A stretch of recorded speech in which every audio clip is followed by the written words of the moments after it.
on the live feed also.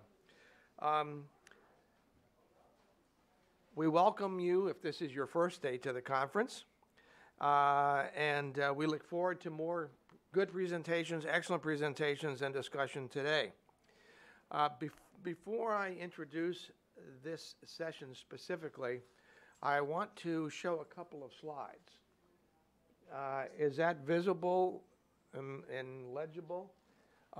We had some interesting discussion in the morning and the afternoon about the challenge that lies ahead for us in terms of informing people, educating people, getting people motivated, and getting people to act. And all that continuum is around the issue of Palestinians, Palestinian Christians, and now the broadened topic of how do we provide sustenance for the special, unusual, eternal city of Jerusalem. So I looked on the internet and found some data. Pew collects data, and they collected, I think, on an annual basis. And what they do is they were looking to quantify public opinion in the United States in terms of their sympathy for the Palestinian situation or the situation of the Jewish state in that area.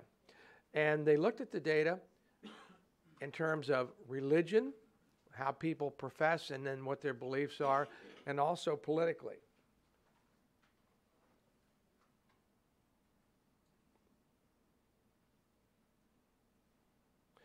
So, to see it, I have to go away from the microphone, but I will be loud. He'll still pick it up. Yeah. So, it's a little fuzzy from the angle, but the title of this slide says, "Liberal Democrats increasingly sympathize more with the Palestinians than with Israel." That's the title of the slide. But that's not really what the data are about. That's just what one of the charts is about. And you see it's divided over here. We have data for conservative Republicans.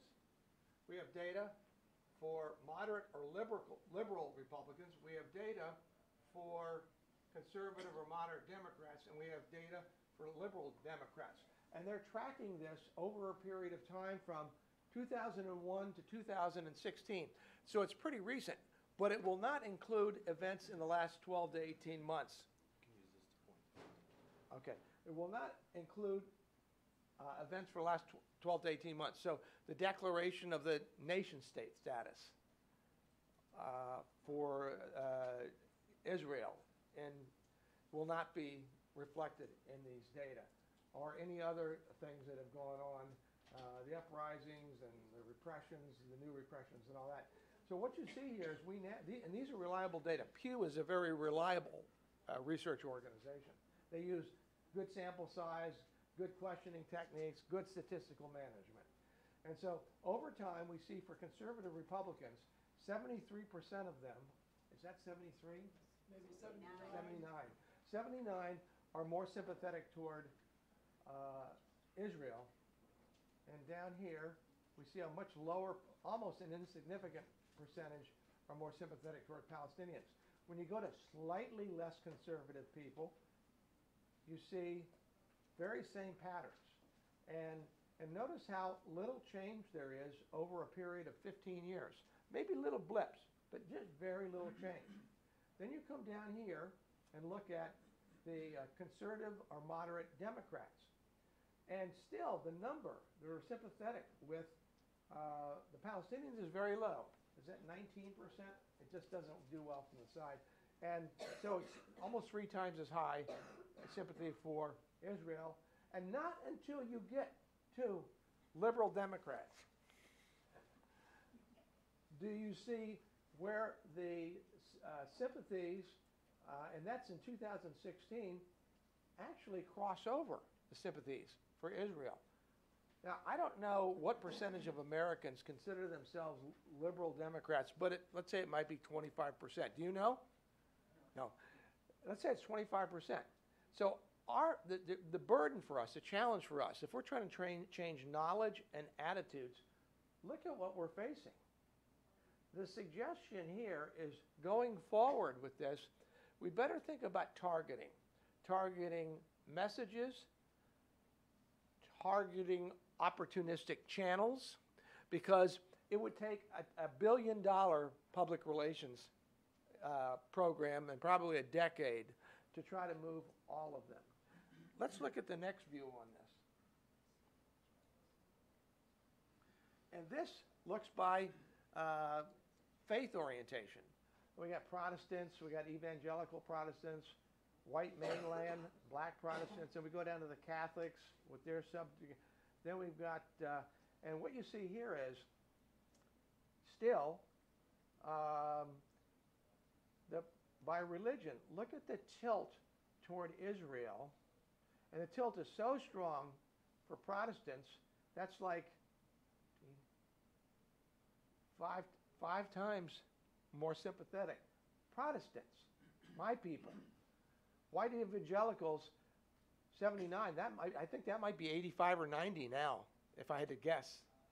And white mainline, that would be, I guess, your Episcopalians, your Lutherans, your Methodists, maybe Baptists, and then your black Protestants right there. Catholics, what would be your guess? Would they be more sympathetic toward Palestinians? 50%.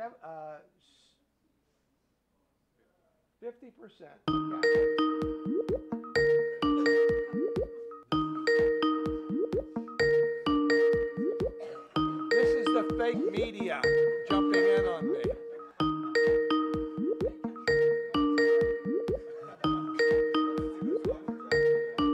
They're ready? Huh? No, bring them up.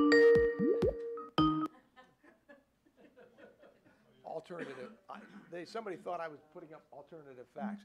So anyway, what I hope that you were able to see is Hello. That, how are you this morning? Fine. We'll be incorporating you into a panel here within about 1.5 minutes. Is that okay? 1.5 minutes. Okay. 1.5 minutes. Yeah, 90 seconds. Okay. So I think what you don't see the data anymore, but you have seen the data. And I think it's pretty impressive data that tells us we've got a major challenge to change knowledge, attitude, motivations, and actions in the United States anyway, whether it's by religious or political orientation. Yesterday there was a suggestion that one group that we might reach out to effectively would be the liberal Jewish groups. Yeah. Because we didn't show liberal Jewish group on there, but they would probably fall into your more liberal Democratic side, I'm thinking. That may be a good partnering channel for us. So I just want to share that kind of a transition, and that may have relevance to some of the things we'll discuss today. Jewish settlements in East Jerusalem and West Bank and the Israeli separation wall on Palestinian territories, they've complicated Palestinian daily life. And they've been serious obstacles to peace between Palestinians and Israelis.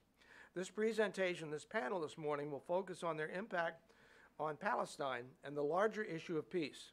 Now, I'd like to ask up our panelists, and we'll ask up our Skype panelists electronically. I'd like to welcome Dr. Hanania, who's going to chair this session.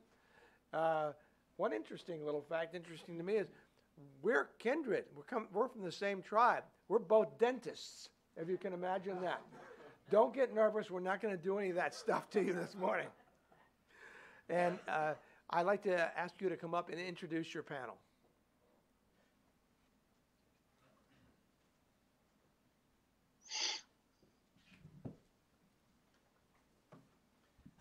Thank you, Steve. خطني لما وصل 13 رجل الدقيقة كلها.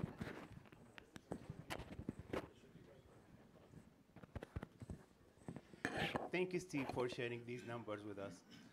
Growing up in Palestine, we always used to say, I used to hear a lot of older people saying, if America knew, things would be much better in Palestine. And I think you're just hitting back into that point that we've been saying for a very long time. I agree with you. Targeting the right group might be the best way to go. I also want to thank you for the event last night, Steve. I think you did a really, really amazing job showing the work of HSBC the last 20 years. I want to take a minute to thank Sir Ratib for starting this great organization. I've been involved with this organization for pretty much the 20 years. When Ratib talked to me about starting the group 20 years ago, I was telling him this is not something that's going to work. It's very complicated. To add the Christian component to the Palestinian issue might not make things work smooth. But through the years, Ratib has proved with the hard work he's doing that what he's doing is such an amazing thing. I usually try to visit Palestine once a year, and one of the highlights of my visits is always visiting the work of HCEF. Going to Bethlehem and seeing the people who work for the organization, who were able to raise their families because of the jobs that were created by HCEF was amazing. And seeing the great work being done has always been a hope in a very dark world. Thank you for joining us today. We're so privileged to have two distinguished guests with us this morning. We're going to be talking mainly about the settlements and the barrier war. For those of you who don't know what the settlements are, it's basically civil communities, mainly dominated by Jewish Israelis in a Palestinian land. It's in the land that was occupied in 1967 after the war there. Most of them today are located in the West Bank, even though there is some settlements in the Golden Heights. According to B'Tselem, an Israeli information center on human rights, there is 600,000 settlers in the West Bank today, in 200 different communities. Just to give you an idea what settlements looks like, I grew up in a city called Ramallah. Ramallah is 16 miles north of Jerusalem. Right next to Ramallah, there is a small village called Derduan. I used to have a good friend who lives in Derduan. We were roughly 10 minutes apart, roughly a 4 miles trip. They built a settlement somewhere next to Derduan. And after that, they start changing the roads around. So that 10-minute drive, because they were not allowing the Palestinians to use the roads around that settlement, they were only exclusive for Jewish use in that area, it became a half-an-hour trip. A half-an-hour trip in an area like the West Bank, where security is a major issue, security not from crime, but security from settlers, made huge changes in his life. For 10 years, I used to visit Palestine. I was never able, for example, to go out with him, because by 5 p.m. he want to be back in the village, because now he has to take a very long way to be able to go to the village. I know.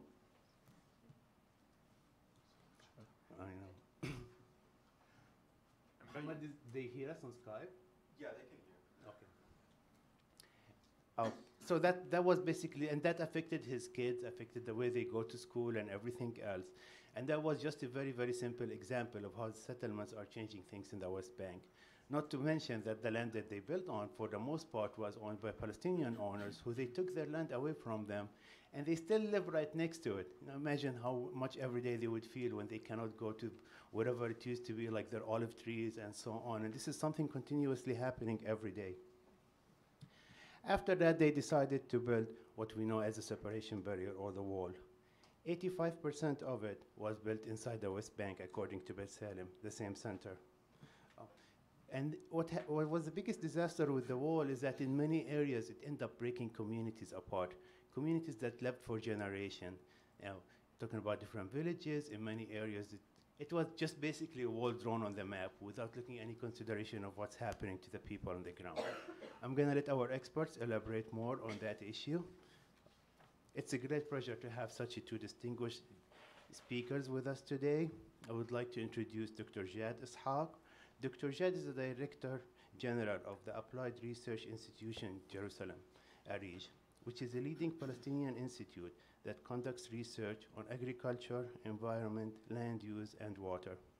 He's a former Dean of Science at Bethlehem University. He has published more than 100 articles and books in his field of interest. He headed the Palestinian Delegation of Environmental Working Group in the multilateral talks and is an advisor to the Palestinian Negotiation Affairs Department. He's a part of many committees that work on many different issues. It's a great pleasure to have you with us, Dr. Jad. Can you hear us? Thank you. Thank you. Please, Dr. Jad. Good morning, everybody. I really regret that I haven't been in person, been able to come and speak to you, but I hope this technology will substitute for it. In the next 15 minutes, I'll try to show you some maps and figures to outline what I call the settlement enterprise, which is undermining the two-state solution. The title that I chose is The Paradigm Shift in the Israeli-Palestinian Peace, which happened mainly as a result of Trump administration during the past year and a half. I would like to remind you that when we were invited to the Madrid Peace Conference, it was explicitly made to us that a comprehensive peace will be based on United Nations Security Resolutions 242 and 338, which says very clearly the non-admissibility of acquiring land by force. And on October the 18th, 1991, the United States sent us this letter of assurance, which says, we do not recognize Israel's annexation of East Jerusalem or the extension of its municipal boundaries, and we encourage all sides to avoid unilateral acts that would exacerbate local tensions.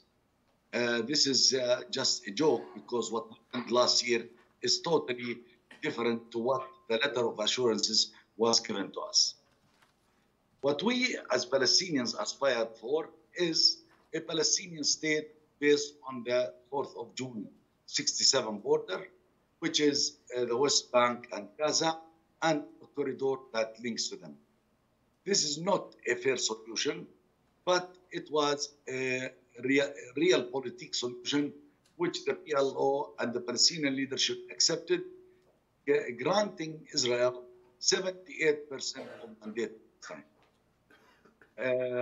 When we started the peace process, we understood that Israel was doing facts on the ground, and there was a sentence in the Oslo Agreement which said that neither side would take any action that will jeopardize the outcome of final status negotiations. But unfortunately, Israel has been defying this agreement. And if you look at this map, you can see the growth of settlements, especially in the last 3 or 4 slides. These are the expansion of settlements that happened after the peace process. From 1990 to 2017, Palestinians witnessed an accelerated expansion of settlements and settlement master plans and the confiscation of their land.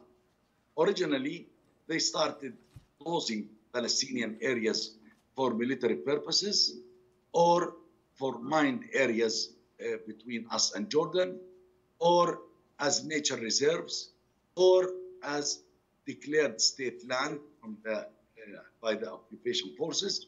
If you add all these elements together, you will come to the conclusion that Israel has already consolidated its control over 45% of the West Bank. For the Palestinian layman, what they saw is that in 1992, when the peace process started, there were only 248,000 settlers over an area of 77 square kilometers. Yet, when we look at the same map in 2018, we see that the settlement area expanded almost threefold. The number of settlers now is not 600,000, it's 816,000. And there are 220 outposts, which you will see they are more dangerous because an outpost by which one settler can occupy a hilltop and declare this as a land under his or her control. The aerial photos that we analyzed shows that there are 198 Israeli settlements and 220 outposts. Between 2015 and 2017, the expansion that took place, if you can see, mainly in the Bethlehem and Jerusalem area, about the 1/3 of the settlement expansion took place in these two governorates. And in the Jordan Valley, Israel is rapidly de-Palestinizing that area through forced displacement of Bedouins. The Bedouin communities are distributed all over the West Bank. Here are their locations, and Israel is trying to either move them somewhere else, which is ethnic displacement, or through declaring their areas as military zones. These are three examples. What's happening here in the Ma'ali Adumim, and I'll talk about it in Khan al-Ahmar. They want to make all this settlement block free of Palestinians. Or in the Jordan Valley, they are restricting all these red areas. They are all received demolition orders or evacuation orders. And in the south of the West Bank, all these localities here, the 8 localities there, Khirbats around the southern Hebron, have received eviction orders. And in Khan al-Ahmar, these are the communities in Khan al-Ahmar, which Israel has even decided that they should be moved somewhere else. And it's a matter of time before, despite all the national pressure, Israel is adamant they want to relocate these areas. The outposts, as I said, came as a result of Sharon, who said everybody has to move, run, and grab as many hilltops as they can to enlarge the settlement blocks, because everything we take now will stay ours. Everything we don't grab will go to them. So Israel, the settlers, tried to take as much land as possible through these settlement outposts. Here are the areas A and B, and here is the wall. And you can see there are 80 Israeli outposts in the western part of the wall. There are 32 in the Jordan Valley. But what is really affecting the Palestinian contiguity are the outposts in the corridors linking the east and the west. And as a result of that, the Palestinian state is becoming a state of Bantustans with no possible contiguity or sustainability or viability. I believe that the outposts are the most dangerous issue, together with the settlements, on the two-state solution. And this is despite the fact that the Quartet Roadmap of 2002 says very clearly that Israel should dismantle outposts erected since March 2001. Unfortunately, Israel has legitimized these outposts, and they are becoming either part of the settlements or that they are included in the master plans of the settlements.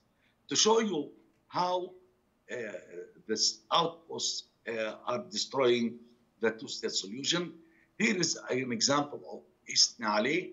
This is an outpost that was erected in 2014. And if you see what happened in 1 year in this area, you can see this outpost almost allowed the settlement to double its size.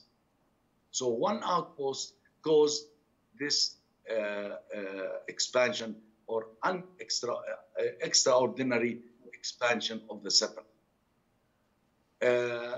Lately, we heard the Prime Minister Netanyahu saying that they want to keep control of the Jordan Valley, saying that Israel will never abandon the settlements because they are of utmost security importance. And at present, most of the settlers that were evacuated from the Gaza Strip have been brought in the Jordan Valley. What Israel is trying to do through the settlement enterprise is to convert the settlement in blocks, to agglomerate them in blocks, which will compromise 75% of Area C or 45% of the West Bank, leaving the Palestinians to a mere 55% of the West Bank, which makes it totally unviable or extremely unacceptable to the Palestinians. Settlers' attacks are increasing considerably. These are examples of what happened between January and September 2018, whether they are cutting trees, they are losing land, they are burning trees, they are attacking mosques, churches, and even cars and individual Palestinian farms. These violations are taking place, and not one single settler was arrested for committing these acts. At the same time, Israel is trying to legitimize these through the Knesset. For example, the land regulation bill is allowing the Israeli state to confiscate private Palestinian land for settlements. Remember that what Mr. Hani has mentioned, about 50% of the land of the settlements is privately owned by Palestinians. Yet the regulation law allows the state to confiscate this land. The United Jerusalem Bill requires 80 Knesset members to change the status of Jerusalem, while not a simple majority of 61. And you know the system in Israel, I don't think there's any government that will get 80%. So therefore, the Jerusalem Bill will stay. At the same time, Palestinians are being denied to go to the Supreme Court, and instead they are asked to go to the Jerusalem District Court. There, for example, last month, the District Court decided that if the settlements were built in good faith, then there is no need to evacuate them. This is how ironic the situation is with the Israeli legal system.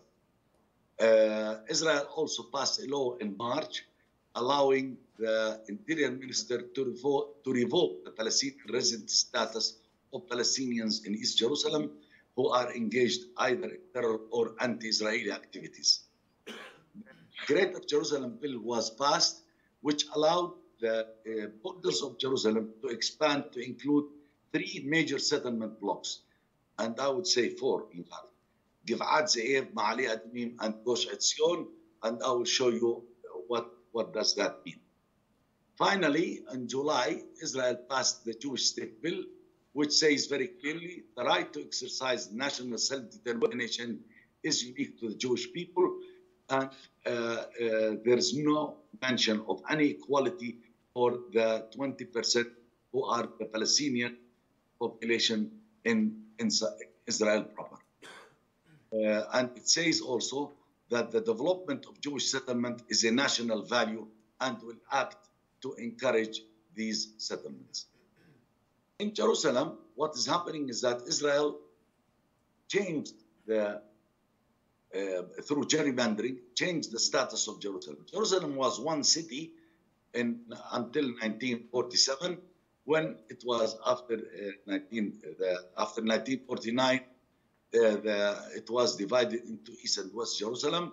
Under the Jordanian time, the East Jerusalem expanded a little bit, and Israel in 1967 declared this municipal boundary of Jerusalem, taking all this land, about 25,000 dunums, from the cities of Bet Sahur, Bethlehem, and Beit Jal.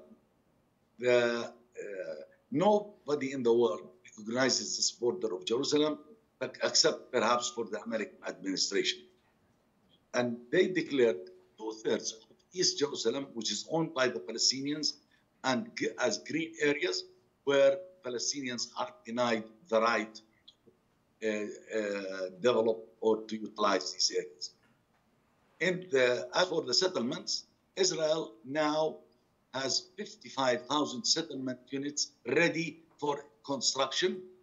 The plans have passed the objections and they are awaiting implementation.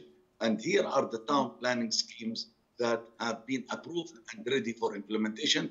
And you can see Palestinian localities in Jerusalem are becoming strangulated with the expansion of settlements, while the settlements are enjoying contiguity and potential expansion in the future.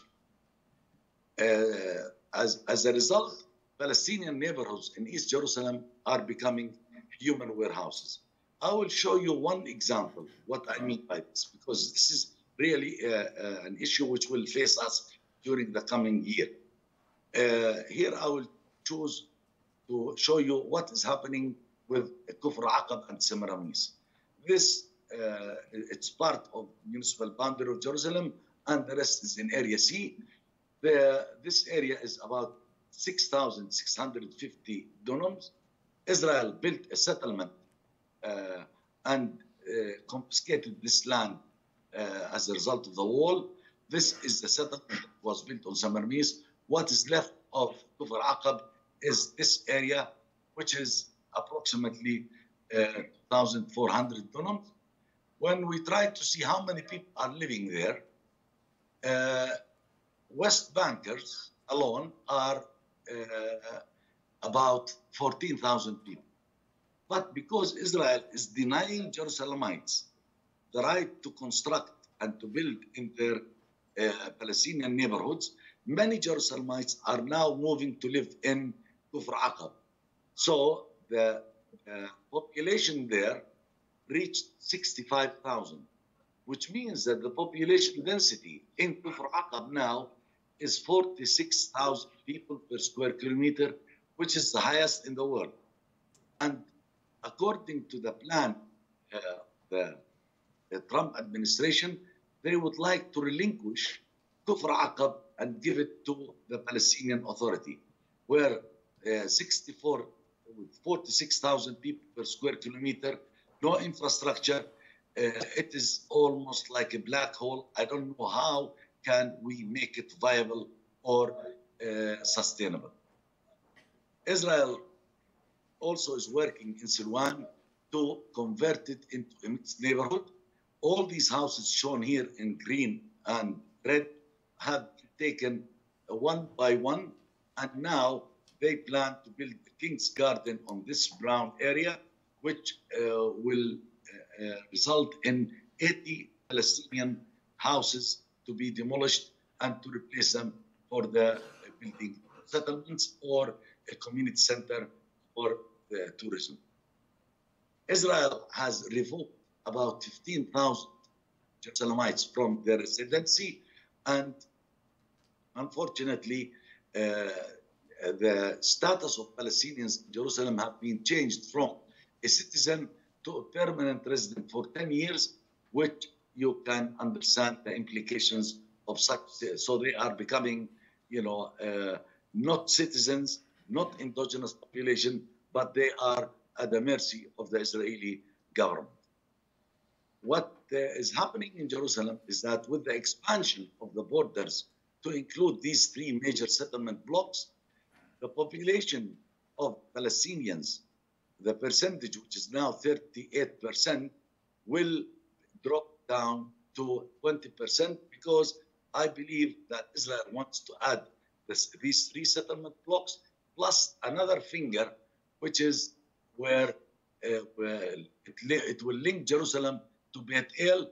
That's where the American ambassador Friedman lives, and this will be another portion added, which means the Palestinian population will go down from 37.7%.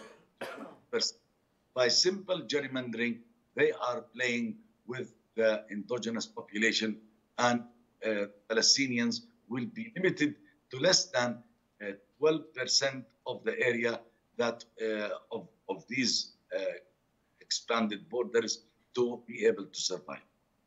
In sum, I believe that the international community still adopted the two-state solution, but Israel is defying this approach. The USA appointed itself as the sole broker of the peace process, marginalizing the roles of the Quartet, the UN, and the EU. The Trump administration does not see the settlement enterprise as undermining the two-state solution, and they overturn the long-standing commitment to the two-state solution. Israel is exploiting the turmoil in the Middle East and the blind support of the USA to accelerate its unilateral actions. At the same time, the Israeli public has been indoctrinated This territory is not occupied, but rather disputed. The historic attachments to Judea and Samaria, and Jerusalem, the united capital, eternal capital of Israel. And of course, Abu Mazen is not a Palestinian partner. Regrettably, on the agenda, on the world agenda, the Palestinian cause has been relegated. Here, I don't want to talk too much about it, but since 2018, Trump and the Palestinians cutting down the funding to the Palestinian Authority, opening the consulate in East Jerusalem, cutting the aid by 200 million, changing the status of the refugees, saying that there are only 40,000 refugees, stopping all funding to UNRWA, cutting the aid even to Jerusalem hospitals, and closing the PLO mission in Washington, revoking visas for the PLO envoy in Jerusalem, and even for NGOs involved in conflict resolution, $10 million were cut. During the Trump administration, Israel passed for the first time in its history 202 plans in 65 Israeli settlements. And this is taking place right now, which means that the two-state solution should now be wiped, because on the ground, it cannot become possible. Finally, I would like to show you the detours that are taking place in the road to peace in the Middle East. These are what the peace road would have given us, a two-state solution based on 67 border. Here, what Israel is trying to do is to sever the Gaza Strip from the West Bank and give the Gaza to become the emirate of Palestine, or continuing the status quo, which is very favorable for Netanyahu, or try to mix the two by giving us about 50% of the West Bank plus Gaza, or like some people like the INSS, they are talking about 65% of the West Bank to be given to the Palestinian state, but at the same time ignoring totally Gaza, or like what people like Gidon Biger and the Minister of Defense, Avigdor Lieberman, he would like even to transfer some Palestinians from within Israel to be moved to the West Bank. Otherwise, we will continue waiting for the peace process merry-go-round. Unfortunately, I don't see a way out of the situation, but Palestinians now should insist for a multilateral patronage of the negotiations, including the UN, the Quartet, and the Arab League, but not leave it to become hostage to the American administration, and stop dragging the conflict. We have been negotiating for 25 years and we didn't see an end of the conflict. Israel, the United States should retract its recognition of Jerusalem as the capital of Israel, because it undermines the basis of the two-state solution, and funding to UNRWA should be continued. Thank you very much.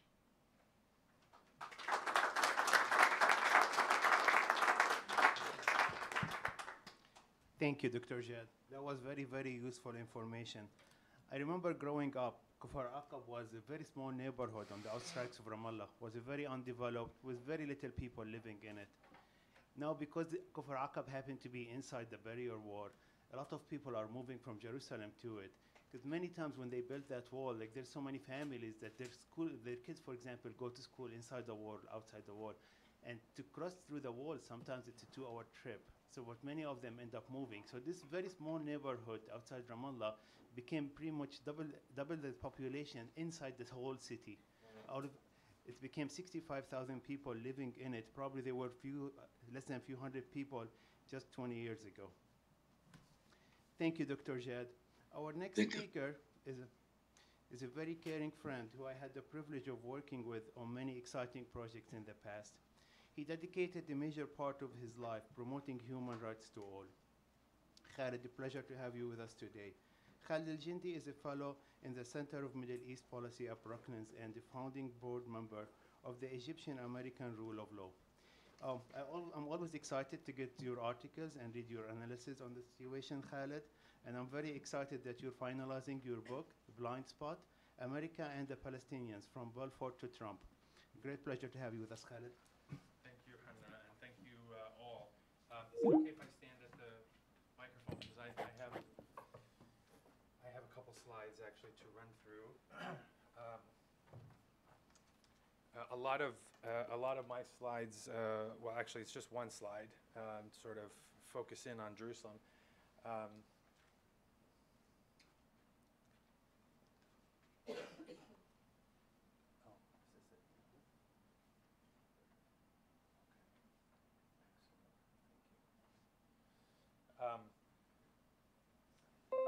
So given the focus on Jerusalem, I'm going to, unfortunately, or fortunately, in the sake of, or in the interest of emphasis, I'm going to sort of overlap with a lot of what Jad had to say in terms of the reality on the ground.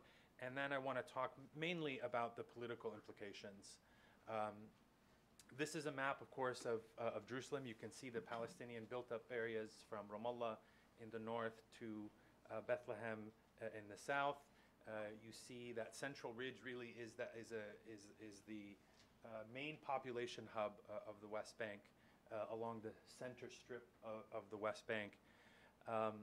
And, of course, East Jerusalem in the center. Historically, the cultural, financial, economic, certainly religious and political center of Palestinian life. Since 1967, we've seen, of course, a very, very dramatic sort of rewriting the landscape on the ground by Israeli settlements of the, my data is slightly different than Jad's. I count about 650,000 Israeli settlers throughout the West Bank, including East Jerusalem. I may be undercounting because I'm relying primarily on Israeli official sources. But in any case, almost 2/3 of that number live in this box right here in the greater metropolitan Jerusalem area. So at least 400,000 Israeli settlers living in this area. Of course, this is only part of the picture. The actual settlements, the settlement roads, fragment Palestinian life even further. And the wall is sort of the icing on the cake in terms of Palestinian territorial, physical, and social fragmentation. Already you see inside the municipal lines of Jerusalem, the settlements are dividing up Palestinian neighborhoods. This is not an organic process. Settlements don't grow simply because people decide to move somewhere.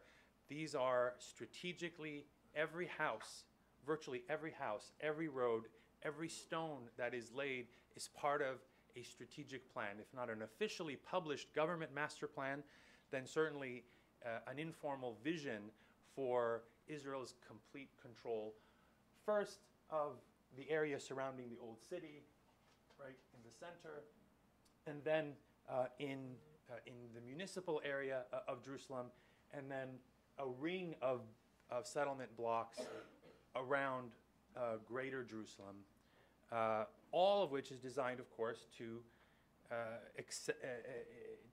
consolidate Israeli control over the whole of Jerusalem. And in fact, what Israel is doing is consolidating its control over the entire West Bank as well.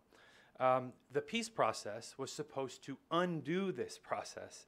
25 years later, of course, we've seen only more and more deepening of the occupation and deepening of Israeli settlements and associated infrastructure.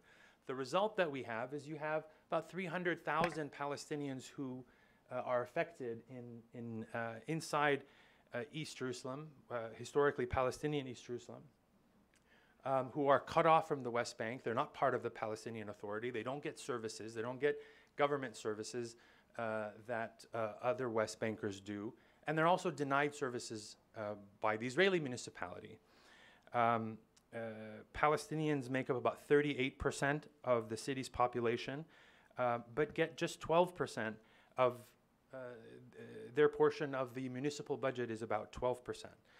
So as Jad and Hanna mentioned, many Jerusalemites leave Jerusalem to go live in areas where there's where they can build, but also where there are more economic opportunities, where it's easier to get to school in the West Bank. And so that is also part of Israel's plan, of course, is to de-Palestinianize Jerusalem. The more who can be encouraged to leave to the West Bank, and including, I mean, you have, if any of you have ever been there, areas like Adram and Abu Dis, Adram up here and Abu Dis, are literally walled ghettos. They're very concentrated urban centers that are almost entirely surrounded by the Israeli wall. And this is in the 21st century that we have these walled ghettos going up. But Israel's plans are not just physical, of course. Part of the reality for Palestinians in Jerusalem that they've grown accustomed to is separate and unequal treatment, and a lack of opportunities, a lack of economic opportunities. As a result, about 75% of East Jerusalem's Palestinians live under the poverty line. And as part of the Israeli drive to de-Palestinianize Jerusalem, of the 14,000 or so Jerusalem ID holders who've had their residency rights revoked, more than half of them, about 7,600, have been in the last 10 years. So what we're seeing really is since really the collapse of the peace process in the mid-2000s, we've seen an intensification of this drive to create facts on the ground, whether it's control over the Jordan Valley or control over Jerusalem, or removing Palestinian populations from those two areas in particular. As a result, Palestinians not only lack opportunities, but they're deprived of institutions. Starting in 2001, when Israel closed the Orient House, the unofficial PLO headquarters that had existed in East Jerusalem even before, as a Palestinian political center, even before Israel occupied the area in 1967. In addition, it closed other institutions like the Chambers of Commerce, the Higher Council on Tourism, the Prisoners Club, the Palestinian Center for Research, and we've seen a very consistent drive to suppress Palestinian cultural activities in Jerusalem, and any real expression of Palestinian identity or nationalism is also suppressed. Even book fairs and children's festivals, anything that might display a Palestinian identity is seen by Israel as a threat. And at the same time, we've seen a growing extremism on the Israeli side. We have these annual provocations that happen at the Haram al-Sharif, the Al-Aqsa Mosque compound, which Jews identify as the Temple Mount. And these have become flashpoints for clashes and for violence. And the extremists really in Israeli society are no longer in the fringes. You know, the ideology that killed Yitzhak Rabin, Yigal Amir, the extremist who murdered the Israeli prime minister for beginning a peace process with the Palestinians, that ideology is now in control of Israeli politics. If not the prime minister himself, then certainly members, even more extreme members of his coalition. And yet the peace process has focused primarily on trying to reform Palestinian politics. And certainly there are issues with Palestinian institutions and Palestinian governance and Palestinian politics, but it is completely neglected in the process the very problematic nature of Israeli politics, particularly since Israel holds most of the cards as the occupying power. So shifting gears now to the political implications. I alluded to the fact that Jerusalemites in particular have a real sense of abandonment, not only by the peace process, but by their own leaders. And it's similar, I think, to the situation in Gaza, which is also cut off and isolated in a much more aggressive and complete manner. But it's important not to underestimate the extent to which Palestinians in Jerusalem are also essentially under a siege of sorts. And in some ways, and certainly life in Gaza is considerably worse than life for Palestinians in the West Bank, but in some ways it's worse for Jerusalemites because they have no political leadership. They have no institutions in Jerusalem the way they do in Gaza or in the West Bank. And that's a very important distinction and not a coincidence. It's not a coincidence also that the two areas that we have seen the most serious and episodic consistent violence are also the two areas that have been excluded from the peace process and are beyond the control of the Palestinian Authority, namely Gaza and East Jerusalem. These are the two areas that we keep coming back to in terms of crises. Gaza, of course, Israel and the United States are intent on isolating Hamas, and they don't want to deal with Hamas as a political force. Jerusalem is isolated because Israel wants to maintain exclusive Jewish control and to reduce Palestinian and Arab presence and identity of the city. And the peace process, which again, I want to emphasize, was supposed to be working against these trends, has actually enabled all of these trends. I have an article out from a few months ago sort of summarizing the thesis of my book, and I think you'll get it just from the title, How the Peace Process Killed the Two-State Solution. And I know that sounds snarky, but I genuinely believe that the peace process not only was ineffective under American stewardship, but actually did more harm than good. It's very difficult to underestimate or to excuse me, to overstate the significance of Trump's Jerusalem declaration, recognizing Jerusalem as Israel's capital and moving the embassy there. Not since Harry Truman has a president made such a weighty and important and far-reaching foreign policy decision based solely on domestic politics. We all know that domestic politics has played a role in U.S. policy when it comes to the peace process, but it has traditionally been offset to some extent by other concerns, by other interests, strategic interests, the concerns of its Arab allies, Saudi Arabia or Egypt or Jordan or other partners in the region, its desire for stability, its desire not to want to alienate more than a billion Muslims in the world.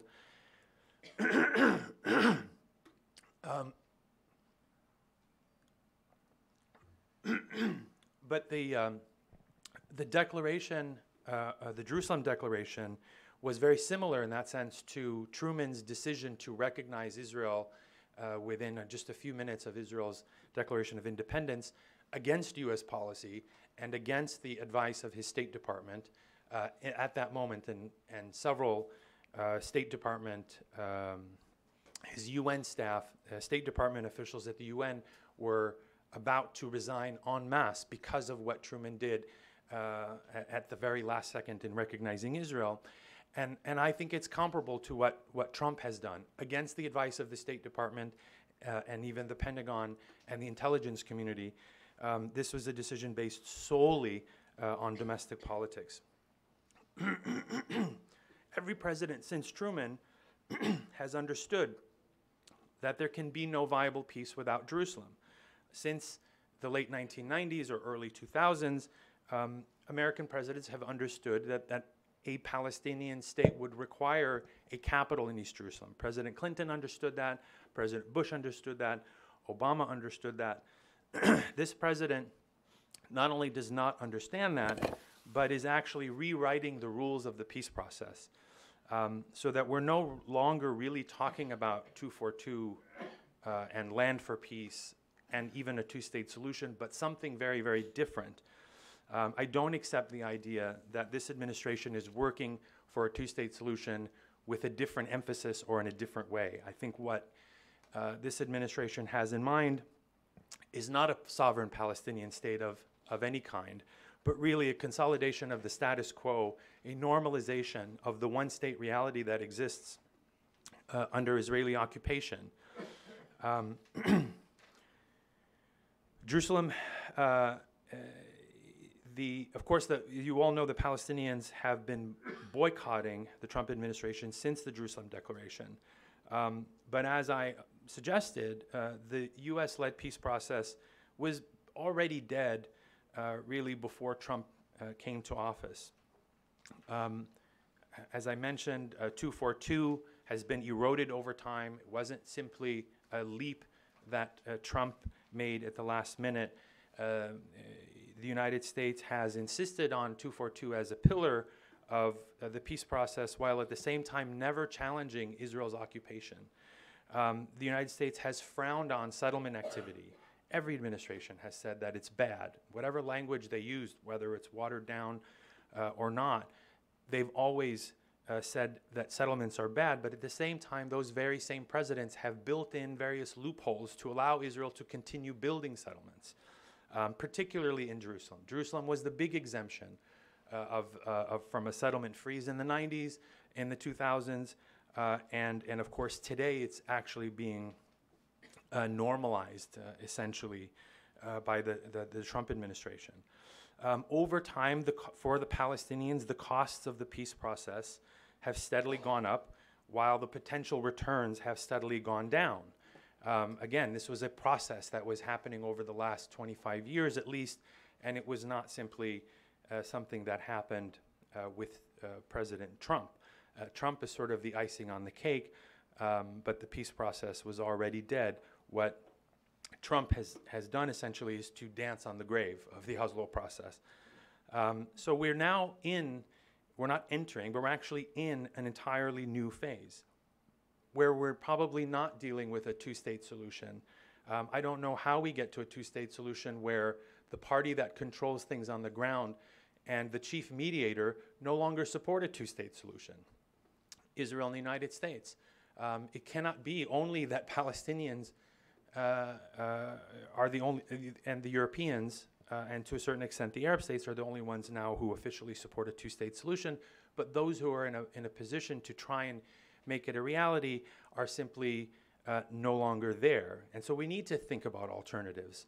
But more than anything else, I think we need to see a Palestinian leadership that is much more cohesive, that is much more strategic, much less dependent on the United States than it has been for the past many years. We need a Palestinian leadership that will emphasize Palestinian agency and that can reunify its ranks.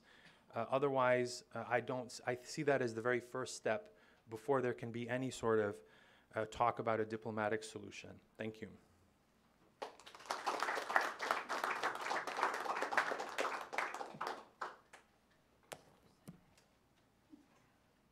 Thank you, Khaled. I'm just trying to reconnect Dr. Jad to join us for the question and answer session, but until he joins us, we'll go ahead and start taking some questions, please. Go ahead, Mayor. Khaled, you mentioned that the peace process is actually more damaging than helpful for the Palestinian people. Could you elaborate on a few examples of how that's the case, please? I'm sorry, just before, I forgot to say, basically, we have two microphones to use it. But Meher, your voice was clear. Right to your left, there's a microphone. I think we were very clear, yeah. But for the future references. No extra chair. Khaled, you mentioned that the peace process is more damaging than helpful. Could you give some examples of how that's the case, please? Yeah, I think for starters, the power imbalance that exists on the ground was really institutionalized by the Oslo process, and I would say exaggerated further. I mean, that's written into the accords, the power imbalance. You see that with the whole Area A, B, C designations. But it's been exaggerated further by American management of this process. Just a quick example. After the collapse of the Camp David talks, any credible analyst, and even former Israeli and American negotiators who've written about it, have made clear there were mistakes made on all sides. But what happened after the collapse of Camp David in 2000 is that Bill Clinton made a political decision to put all of the blame on Yasser Arafat. Even though, as American negotiators learned later on, over the next several months of negotiations, that Barak's proposal may have been far-reaching by Israeli standards, but didn't reach the minimum requirements of Palestinians for a sovereign state. And that finally sunk in by the time we get to the Clinton parameters several months later in December of 2000. But in the interim, Bill Clinton had no problem pinning the blame on Yasser Arafat. In other words, shifting the costs, that political costs of the failure entirely onto the weakest party. And I think this is the fundamental and fatal flaw of an American-led peace process, is that it focuses on essentially putting pressure on the weaker side, on the Palestinians, and not putting pressure on the Israeli side. And this has been true of Republican and Democratic presidents.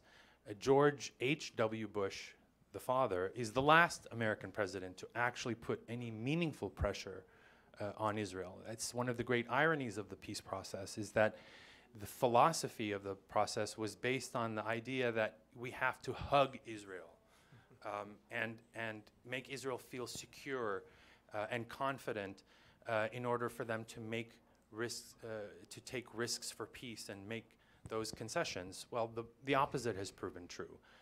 By shielding Israel from criticism at the UN, or not pressuring it on settlements, or coddling Israel when it uses excessive force, that has essentially let Israel off the hook. And most of the pressure has been put on the weaker side. And so that's why we've seen over the last 25 years, Israel's become even stronger and more triumphalist, and the Palestinians have grown even weaker. They were always the weak party, there's no question. But look at where Yasser Arafat was and his leadership 25 years ago, and where the current leadership is in terms of its internal fragmentation and weakness and lack of cohesiveness. And a lot of that, of course, is self-inflicted, but a lot of it is also encouraged by the peace process. Please. Thank you, Khalid. First of all, I want to compliment both these presenters on these excellent, comprehensive, evidence-based presentations that I think arise to the level of investigatory evidence. And what you've done is you've drawn me in this session to a couple of conclusions. I think that occupation as a term of art that's been used for a number of years and decades now is totally inadequate and is actually a barrier to getting the attention we need.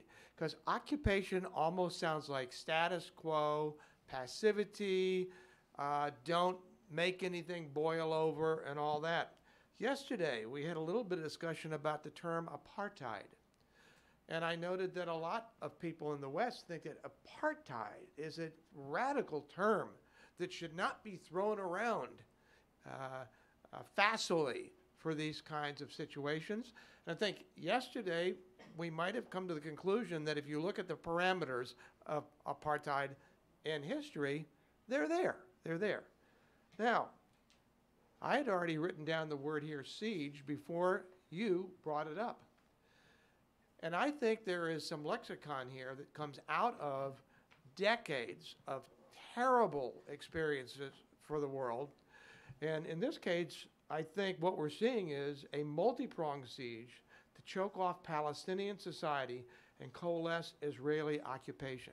So to me, this kind of terminology is really critical for communicating it to people that aren't insiders on this stuff, whether they be in Europe or they be in the Pacific or they be in the United States. I'm seeing evidence of pogroms. The word pogrom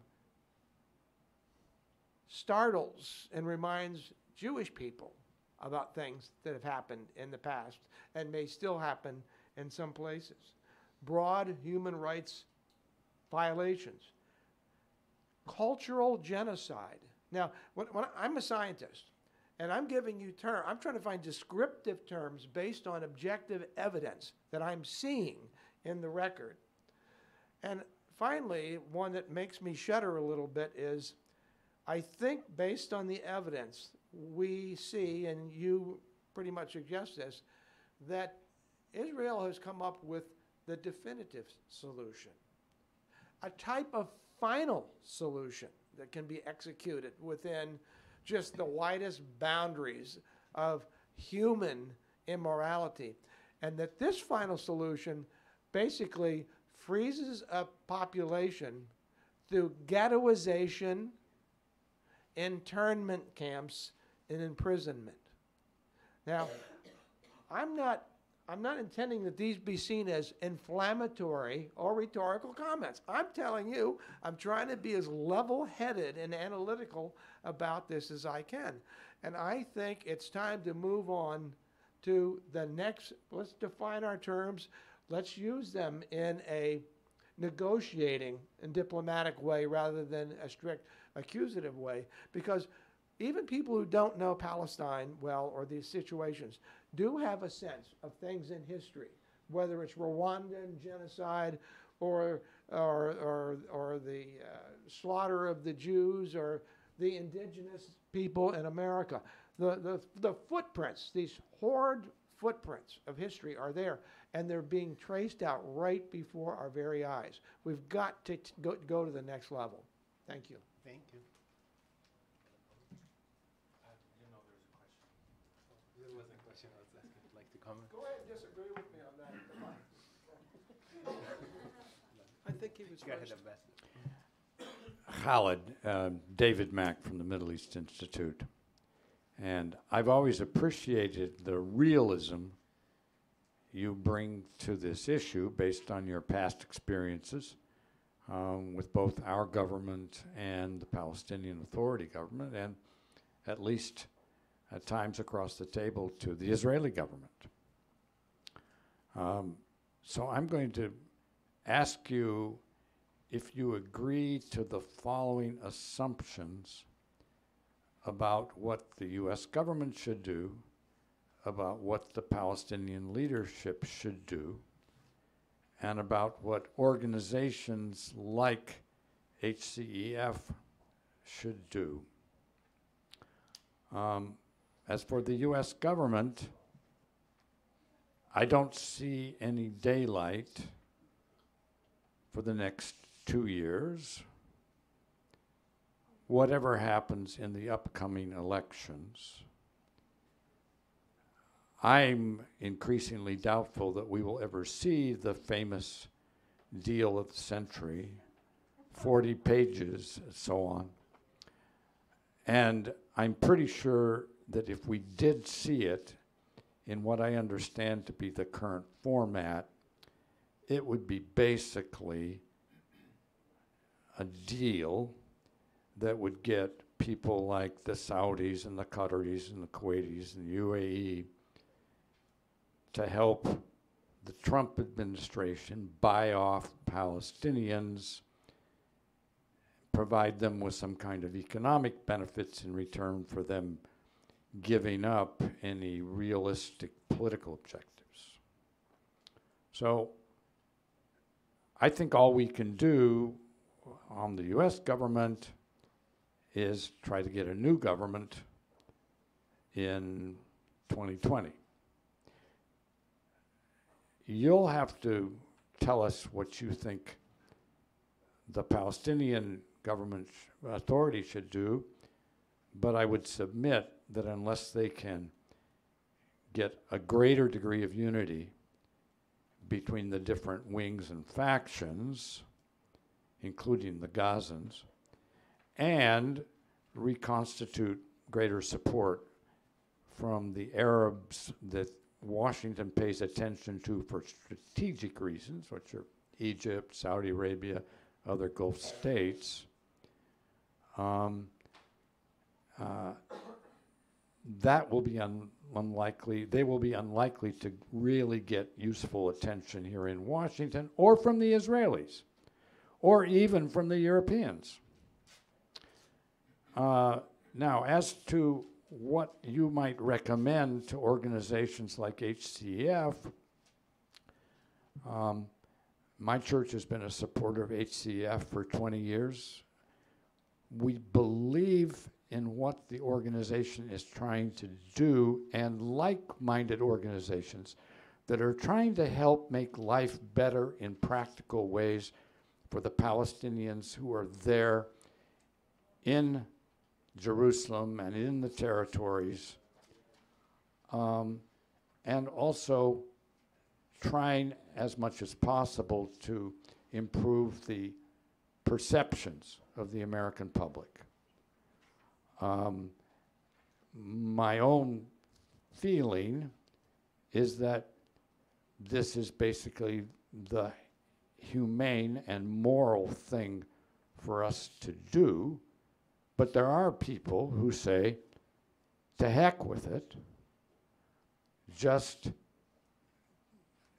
take this current situation as being so bad that we should cut off all relationships, try to approach Israel-Palestine just as another example of apartheid, and go all out 100%, spend our time organizing demonstrations in front of the White House and the Israeli embassy, and forget about practical efforts to improve life for the Palestinians who are still there.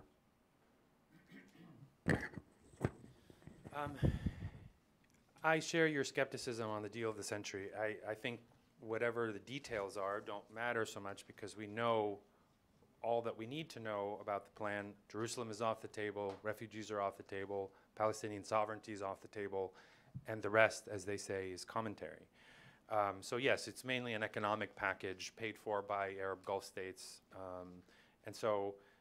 But I think given how little there is in this plan, how little substance there is, I'm also doubtful as to whether the deal of the century would ever even see the light of day, or even be publicly announced. I think the focus shouldn't be on the United States. I think there are two real priorities right now for the Palestinians, and that is the situation in Gaza and their own internal domestic political disarray. And the two are related. I think it's very, very important that all sides do everything they can to not just prevent another eruption of war or a humanitarian catastrophe in Gaza, which that is the direction that Gaza is moving in. But it's not enough to just arrest the situation.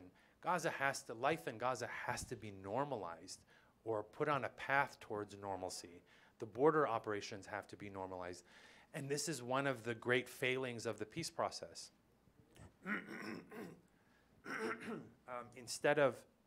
The peace process should bring peace. But the peace process has overseen so many and even contributed to moments of violence. And actually, to the earlier questioner, the biggest example of how the failing of this peace process is Gaza, where essentially Palestinian division, which is a key destabilizing force in the region, has become a prerequisite for the peace process. The Mecca Accord, of course, was rejected by the Bush administration, and since then, every U.S. government has basically frowned on Palestinian reconciliation efforts, essentially turning Palestinian division into a requirement of the peace process. That is a completely absurd. If you think in terms of conflict resolution, that is the exact opposite of what conflict resolution is intended to do. And so this is the problem with the U.S. model. But also Palestinians are to blame. I think I can't see why this Palestinian leadership is insisting on putting more sanctions on Gaza, which is, even at a time when Israelis and Americans are sort of backing off and saying, okay, this is too much, even for us. I think that's a real dereliction of duty on the part of the Palestinians. And so that goes to the second point. Palestinians, I think, have to fix their house before, forget about 2 states or 1 state or the UN or the Quartet or the EU or the, getting statehood. That's all really, as I see it, just symbolism. It doesn't mean anything if your own house is internally divided. And so I think that's the #1 priority of any current or future Palestinian leadership, is to fix their house. Then other things become possible. A diplomatic track, a political full court press with the Arab states, or something at the UN. But no one is going to take it seriously, and it's not going to have any real impact while they're in this state of division and dysfunction. Thank you. Go ahead. Thank you very much. The Trump administration's decisions on the Palestinian-Israeli conflict have made absolutely clear that the United States cannot be a more or less neutral or even close to balanced arbitrator or mediator in this conflict. So what are the intended or unintended consequences of these decisions? Who will step up to assume a lead or leading position? Will it be France? Will it be Russia, which has relations with all the parties in the conflict and so on?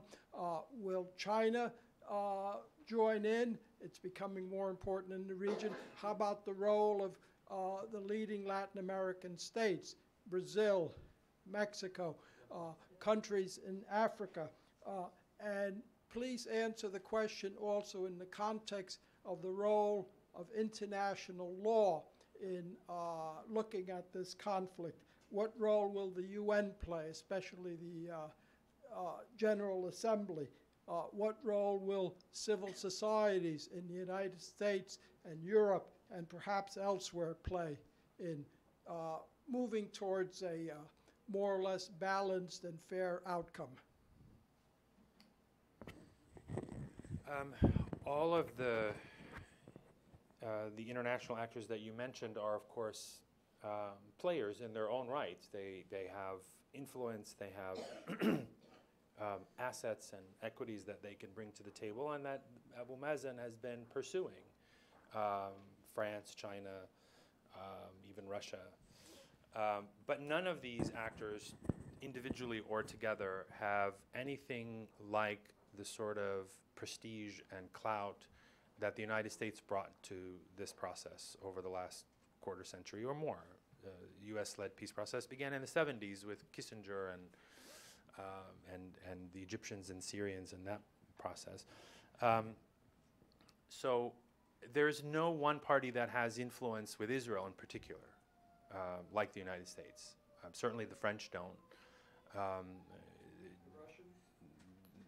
The Russians have a convergence of interests on some level, and good bilateral relations, but Russia is not the player that it used to be, even in the days of what we used to know as the Quartet. Russia played a significant role, at least a decade or so ago. But Russia is like other actors are bogged down in other conflicts in the region and have other priorities. So I really don't think, and I hate to sound like a broken record, I really don't think that the answer lies in any of those actors, including the United States. I really think it comes down to Palestinian agency and Palestinians taking matters into their own hands. It's only when Palestinians take the initiative that the diplomatic and political realities change. I think one of the problems with the peace process is that it sort of anesthetized the Palestinians because they had put all of their eggs into the American basket because of their belief, and it became dogmatic, that only the United States can deliver Israel. It's true, only the United States can deliver Israel. But it's also true that the United States won't deliver Israel. And that was true before Trump. Now it's just more emphatic. And so the failing really has been to rely so completely on an American brokered peace process. And now look where this leadership is. They have no plan B. They're flailing.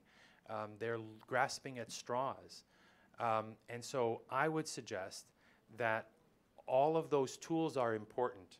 International law is one avenue that the Palestinian leadership has used mostly tactically, when it could have built a whole strategy around them, for example, through the ICC, which, like other international forums, Abu Mazen has used sort of to tease or as a kind of warning shot with the Israelis, but has not gone full force with those. I think those present real opportunities.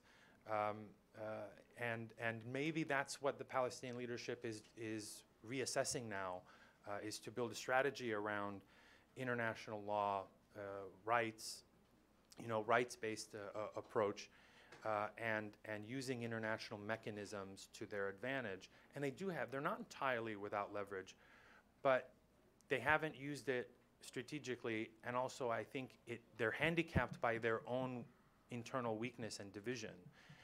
It's very, very hard for international actors to take them seriously when Abu Mazen won't even go back to Gaza, even though he has an opportunity to bring the PA back and to govern there. So I really think the process begins with Palestinian agency. Last question, please. Well, in fact, that was, you've sort of touched a little bit about that. You say that the Palestinian government has to put its house in order. And you started by mentioning, the leader going back to Gaza. What are some of the other strategies specifically do you think that the Palestinian government has to begin doing? Well, there's a whole, there have been several Palestinian reconciliation agreements, and they're not only between Hamas and Fatah. Those are the two main factions, but they include all the Palestinian factions that were inside or outside the PLO. And they have agreed on a number of issues, not just Gaza. One is reforming the PLO. None of these reforms, of course, have actually been implemented. So the idea is the PLO is the umbrella for all Palestinians inside and outside of the homeland, and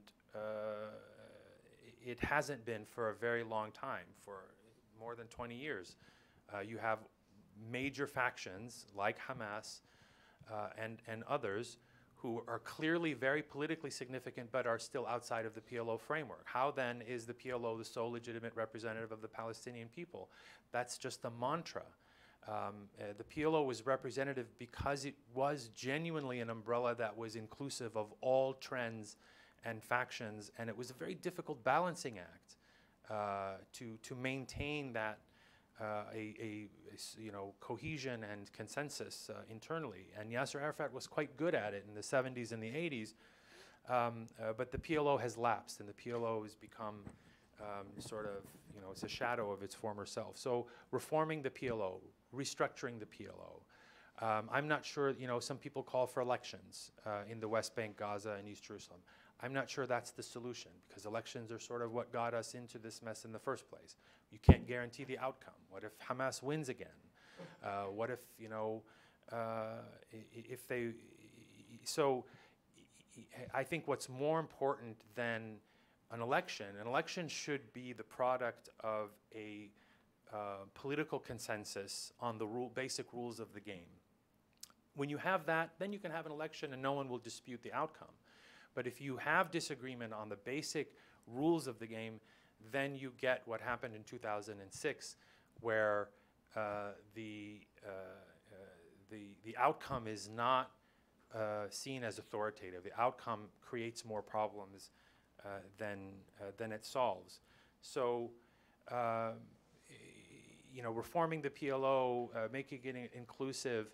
Hamas also has issues that they need to, you cannot be both a government and a resistance movement. There is a tension between them. You need to decide if you're going to liberate the homeland or you're going to govern it, and how you're going to do that. What is the sequence? And so these are all things that Palestinians have to have an internal conversation about. What do you do with the Hamas rockets and weapons and arms that it has? Should those be under the control of the PLO? Who should have access to them? Because you can't have one party that is waging armed struggle at the very same moment that the other party is waging, another Palestinian actor is waging a diplomatic negotiations kind of approach. You need to decide on one or the other. You can go for armed struggle or you could go for a political process, but you can't do both simultaneously. So, that's just a few examples I think that Palestinians need to address. Thank you, Khaled. Thank you for both of our speakers for all the great information they shared with us. And thank you all for your thoughts and participation. Our next panel will start shortly. Thank you.